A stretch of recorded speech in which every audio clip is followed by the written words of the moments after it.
9 to 10:30. KSJE is supported by San Juan Regional Medical Center, here to meet your urgent and emergent medical needs, whether they are COVID-19 related or not. Medical emergencies happen when you least expect them, whether it's a stroke, heart attack, illness, or injury.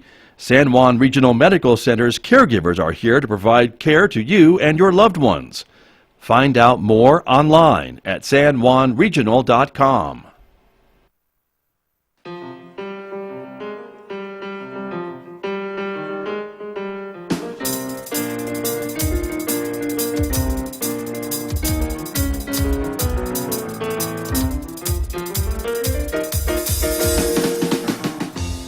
Ten minutes past 8 o'clock. It is Thursday morning, May the 14th. Good morning, everybody.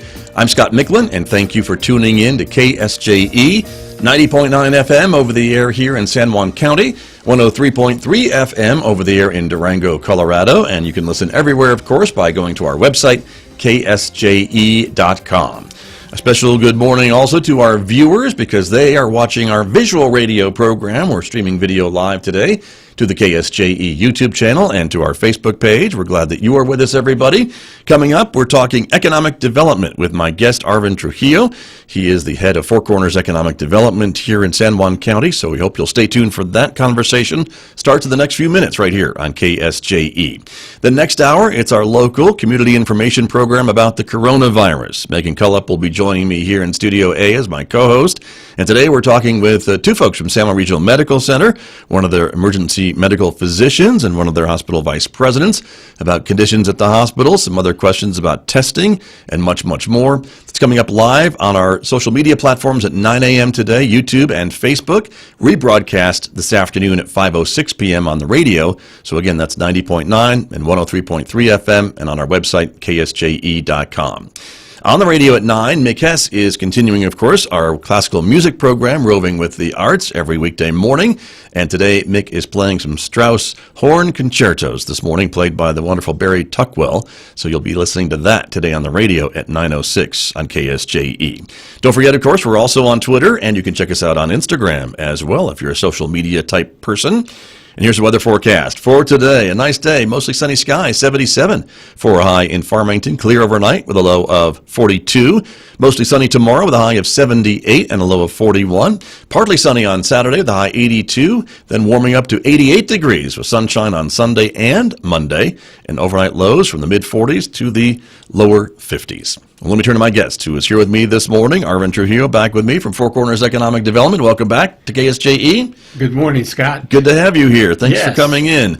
And we are being socially distant. I just want everyone to know that you're way over there and I'm way over here. But it's good to have you here in the studio to talk about the economic development efforts. And we were talking before we came on the air this morning about just how strange these times are for everybody, and it's not just New Mexico and not just Northwest New Mexico and not just the United States. It is a global thing that we are seeing and historic, I guess, that we are all living through these days. But business goes on and life goes on, and so that means your work continues, right? And you're meeting with a lot of folks about kind of the what's next part of this equation, right? That's correct. I mean, we've been going in phases right now, and just like everybody else, it's been a challenge. I mean, we've had to go through and really react to what was happening. There was a response phase that we were really focused on. How do we get the information and how do we get resources that were being made available to small businesses? How did we get that to people? How do we communicate? How to apply for these things? And again, there were challenges in terms of websites and those things, capacity crashing, and all those things. That's right. You know, and so again, it was really focused on working together as a team. I was a part of the Farmington response team and still am. You've had a number of folks with that team that you've been interviewing also, but we've been working together looking at what our role is and how do we begin to look at these different areas. But we're beginning to move now into a recovery phase, and we're looking at how do we begin to open things up. And so that's kind of where my efforts have started to come out in terms of bringing the county as well as the region back together again to start looking at those types of areas. Right, and we're seeing some movement from the governor's office a little bit about what that's going to look like, even for Northwest New Mexico, after being delayed for a couple of weeks compared to the rest of the state. Now, San Juan County, as of Saturday, according to the governor last night, will be moving into this preparation phase for this kind of tiered reopening, if you will. And Yes. so that means that some businesses that had been closed will have the opportunity to maybe offer curbside service, golf courses reopening, and some other deemed non-essential businesses may be allowed to reopen in some form or another. And that's the latest, right? Right, that's the latest right now. And so we're looking at those guidelines and we're wanting to see how do we begin to apply that here within the region, how do we get information out. And again, one of the things that I think some of the folks that you've had on your radio program may have mentioned, but we're looking at having a webinar on Friday at noon, from noon to 1 o'clock. Tomorrow, Friday? Tomorrow, Friday. Tomorrow, Friday. Okay. And in that webinar, we're going to be talking about some of these issues as well as the PPE issue, starting to get information out to our businesses. That personal protective equipment, PPE. Right. Right. Okay. And then we'll also be talking about the program, also the PPP program, also. Not Payment good, Protection Program, which is Right. that other thing. I know we love our acronyms, right? That's true. And so again, what we're wanting to do there is to just get information out to the folks here, not only in Farmington, but in San Juan County, as to how we think things are going to be moving forward. We're wanting to stay in touch with the governor's office to make sure that we're moving in that right direction. And of course, Mayor Duckett is looking at what is going to be happening here in Farmington.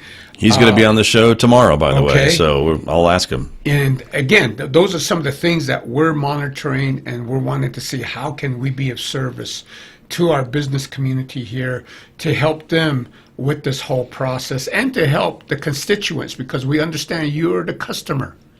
And like each and every one of us, including ourselves here, Right. we want to feel safe wherever we go. And so again, we're looking at those aspects to make sure, how do we help those businesses?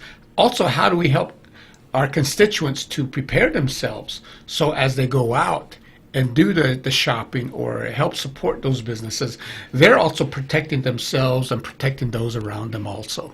And we were talking before, Arvin True, we came on the air this morning about kind of what that might look like. And you were reminding me that maybe if a business has been closed for a while and they're not quite ready to reopen, maybe they're not part of this new easing of restrictions, there's still work that could be done, because we kind of have an idea now, because of other parts of the state, how things will reopen and how businesses will be required to operate, maybe lower capacity, maybe face masks, maybe plastic or shields, right, by the cash registers, all those types of things that maybe some of these businesses could look into doing now to be ready when the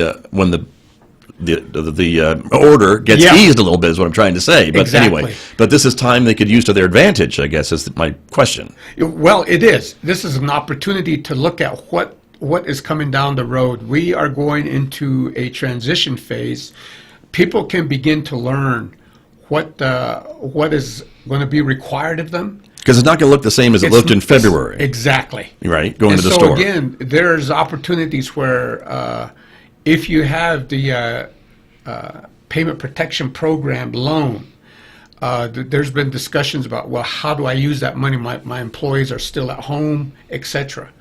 Well, there's an opportunity here to go and fix your businesses up. Go do your necessary cleaning. Get everything in shape. If you need to put some guards up, are there ways that you can have your employees work with you to get those things up? Are there other protections out there that you see that are going to be needed as you look at opening up? Do you reconfigure your place of business? Is there an opportunity, given the way weather is going right now, can you move some of that seating outside of your business? How do you look at retail and move to curbside Delivery, pickup, right? Pickup, Yeah, yeah. etc. There's a number of things that a business can begin to look at and start getting their employees in place to help configure their business and work through those efforts. And so again, it's a new normal, and we're all learning. We all are. There's no one sage advisor out there. This is something that we're all kind of looking at what other folks are doing and how they're doing things, and taking the best opportunities and benchmarking some of those things so that we can utilize that or bring that type of advice to our local communities. And so that's kind of what we're looking at too, in terms of how do we get this information out and how do we help our businesses with this type of new, I guess, innovative ways of looking at how you may open your business once the order comes down to it, that it's okay to do so. Right. And that's the whole point of some of this stuff. And again, we know it's not going to look the same as it did in February before everything shut down. And this new normal may last for, hard to say, depending on who you ask and who you listen to. But we know it's probably not going to go away quickly.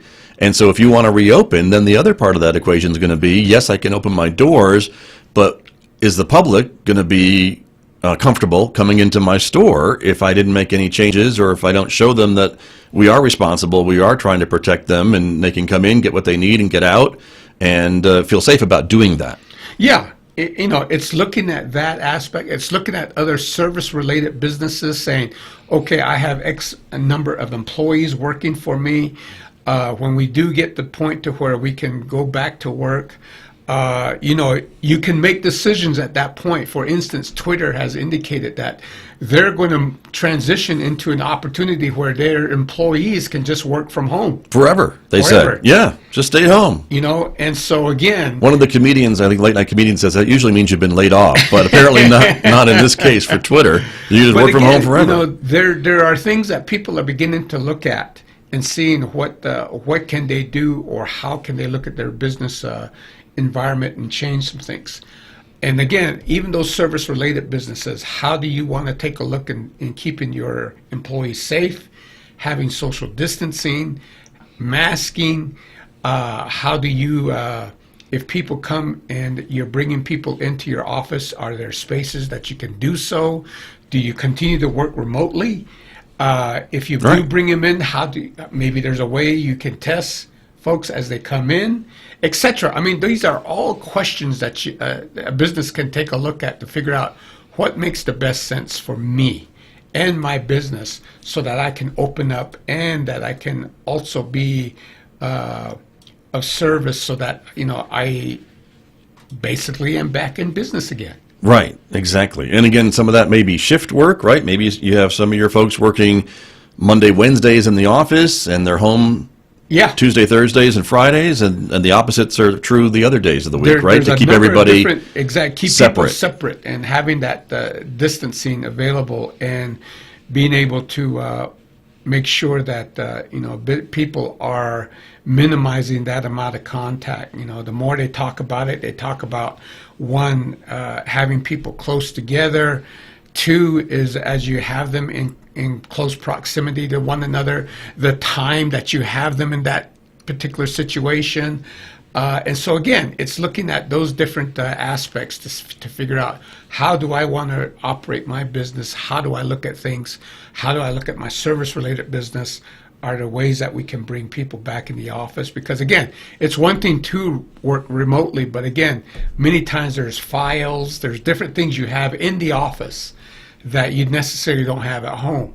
And so how do you begin to look at those things? And again, a lot of challenges there to look at, how do we begin to reorganize and operate so that we can be in business again and work within this new set of boundaries that are basically there. The virus has it doesn't look at anything else but the fact that they're looking for a human host. Yes, great.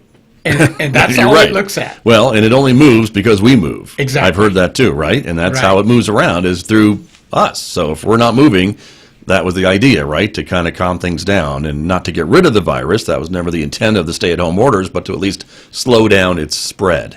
And that's what we have tried to do and keep doing, I think. Right. And so again, that's where we are as far as the economic development groups are concerned right now, is really looking at, given the guidelines and given what's being brought down, how do we utilize that to assist and bring some direction and guidelines to help our businesses, listening to our leadership and seeing what they want to do and what kind of policies they have. How do we help businesses fit and, more importantly, be informed about those policies?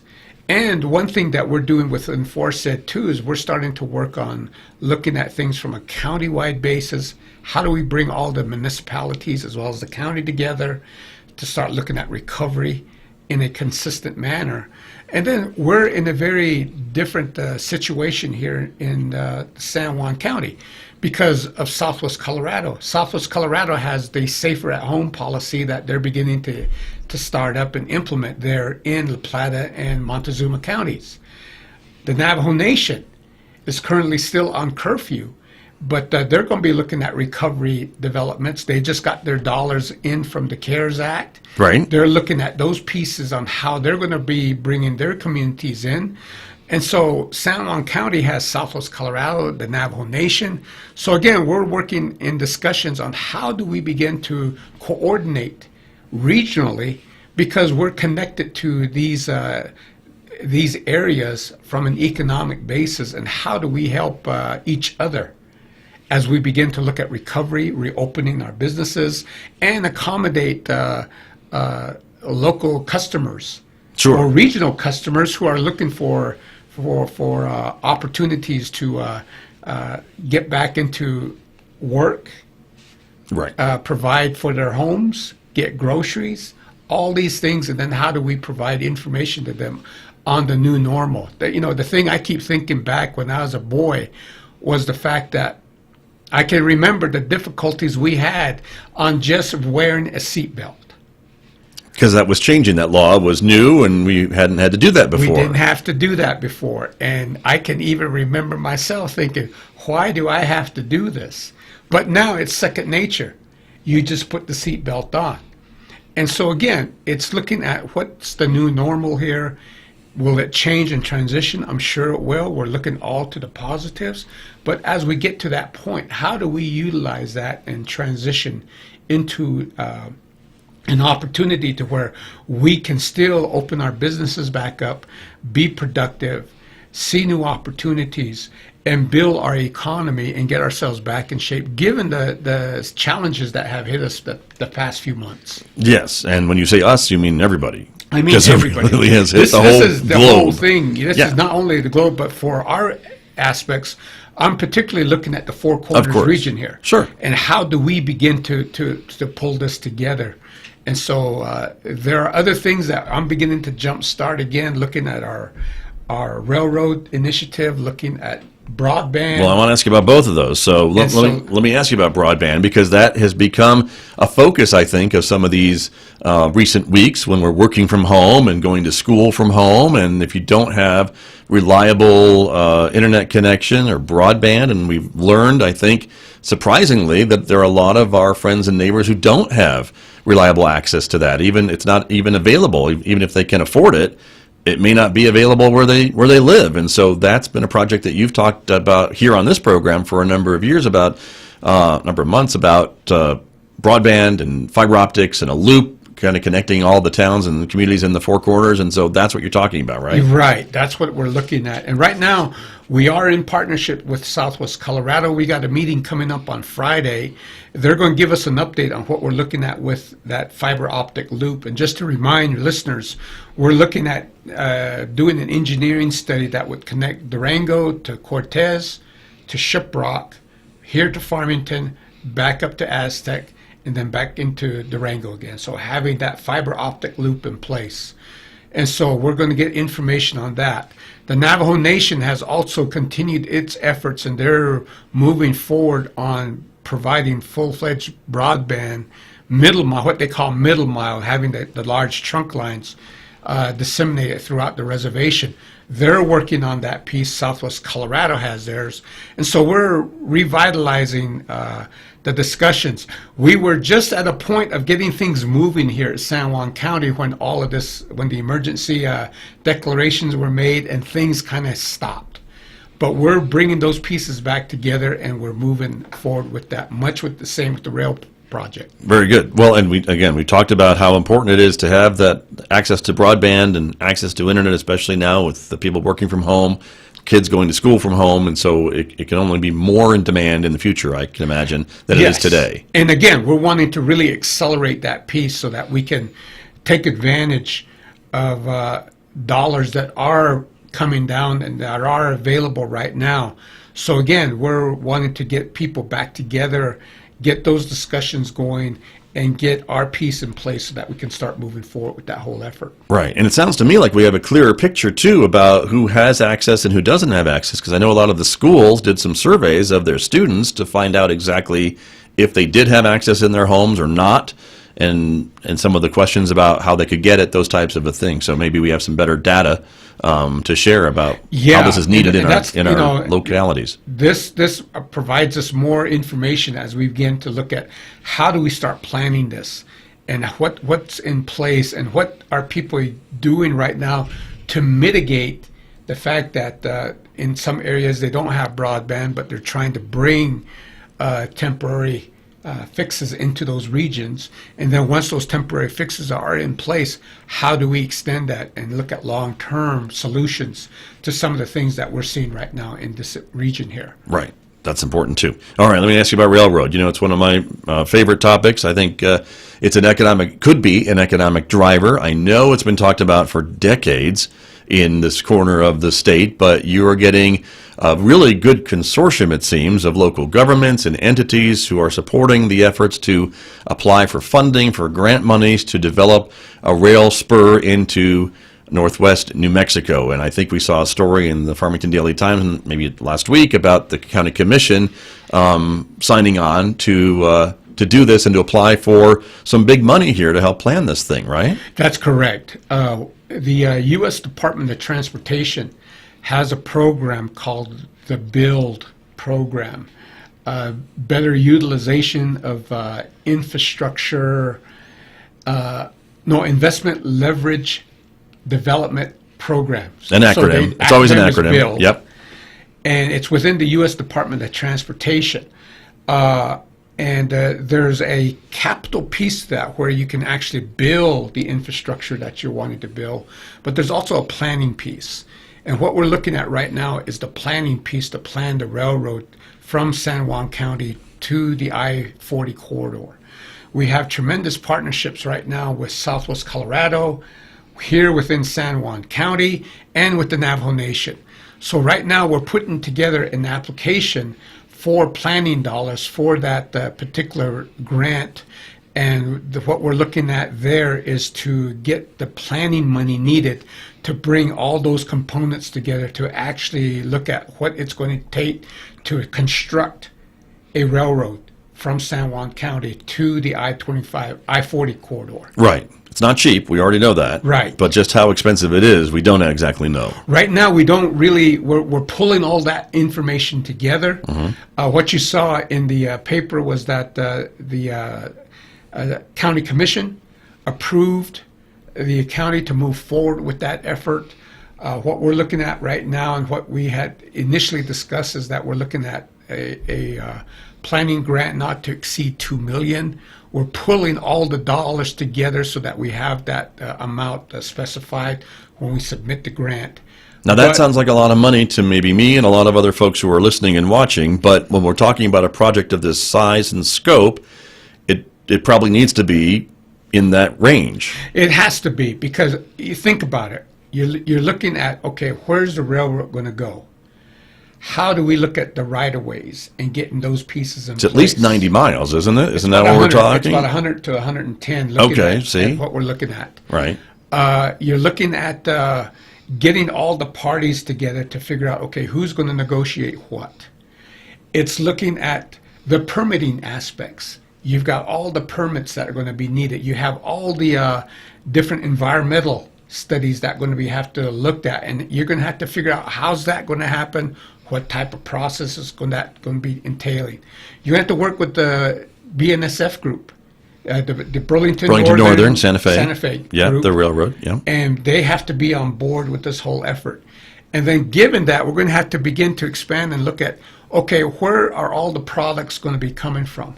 How do we begin to look at the demand, both leaving the county and coming into the county? Because a lot of that's going to be important as we go and make those presentations to Burlington North and Santa Fe. Right. Nobody wants to send empty train cars around the Exactly. country. You want to fill them in both directions. Right. And so looking at just those pieces and the fact that the Navajo Nation has their processes, we have ours, the state is going to also be involved in this. So all looking at all that coordination and all those different components, you can see how complex this planning effort is going to be. And at the end of the day, you want to have a plan that you can then present to investors, which means you got to have questions answered, you have to have processes in place, and you have to be able to give them direction as to here's who you need to talk to, here's what they're looking for, and begin to give confidence and some certainty to investors coming in. Right. Well, they want to know, those investors want to know that you've done your homework, right? And Exactly. you have answers to all their questions. And they usually have some pretty good questions if they're putting in millions and tens of millions of dollars Exactly. into some And of that's these what projects. we're looking at right now. So, but this is continuing. I want to just commend the Navajo Nation. I want to commend the commission. I want to commend different folks within San Juan County who have been assisting us up to this point. It's going to get more involved as we move forward. I especially want to commend Southwest Colorado. They've stepped up. They're sending letters of support in. Again, this is a community, regional community project, and we're all in this together. People recognize that, and we're working hard to make sure that we can bring this to fruition because, as indicated, given what's happening with the economy right now, it doesn't help either that the oil and gas industry is down right now. We're still looking at power plants being gone by the end of 2031. So there are tremendous challenges still in front of this community here. So having these things in place, the broadband, the rail, and then building out from those infrastructures will help our economy tremendously. Yeah, it's a good point you make about, 2031 seems like a long ways off, and it is 10, 11 years away, but a project like a railroad isn't going to be built overnight either. But if we're thinking 10 years down the road, if, and God forbid, I know it would be economic hardship if both power plants are now dark and gone and those jobs are gone, what's next? And if we have a railroad that's been constructed or is in the process of being constructed in those 10 years from the future now, that would be, again, some economic driver to the community, right? It would cause some other factories to be built perhaps and some other imports and exports from the region. Yeah, and we've talked about that before, looking at the benefits that would come. Because right now we're building on our airport. We really don't have an international airport, but we'll be getting air service back into the area. We still have air service going Just need one flight to Juarez and we could be an international airport. And, and again, our roads, we're really pounding our roads with the truck traffic that's going on that. Having rail would really enhance our capabilities here. And I think it would really open up opportunities for local businesses and bring new businesses into the area. And so, again, that's kind of where we're looking at things. The Navajo Nation's looking at that opportunity as well as Southwest Colorado. And how do we begin to do this and how do we come together to really forge those partnerships in order to make this a reality? Again, that's been what we've been working on. The challenges of trying to do that in this current environment has been something that has made me really stay on the computer and on the phone a lot to try to help people begin to refocus their efforts on recovery and looking at these areas, understanding that we did have to respond to what was happening.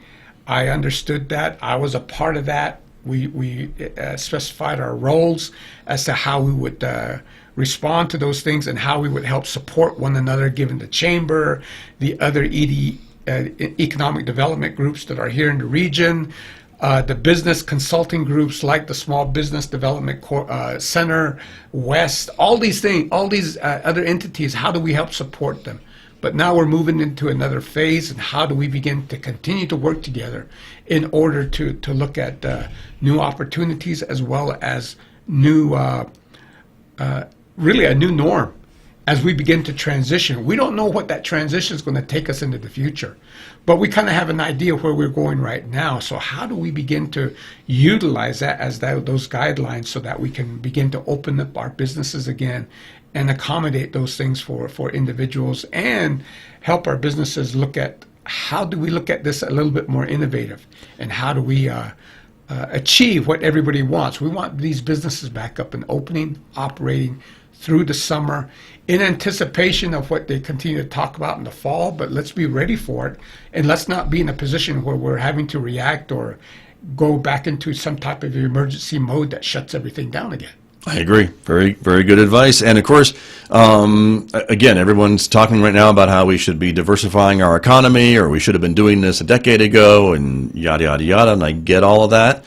But this is kind of what you're talking about, right? It might take some of these big projects to help us to do that. Because if you have a rail line in and out of this area, you can transport. It doesn't have to be oil and gas. It could be agriculture. It could be building materials. It could be a lot of other things that are coming in and out. And as I like to remind folks, it might be a diesel belching train to start, but as technology improves, if the line is there and the tracks are there, and we get technology, we can have a battery-powered train going back and forth, a clean train.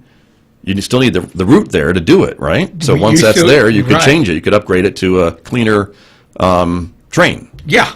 I mean, there's other areas that you can look at as you begin to develop this, but we need the basics first. Right. We need the infrastructure in place, and so that's where we're really focusing our efforts right now.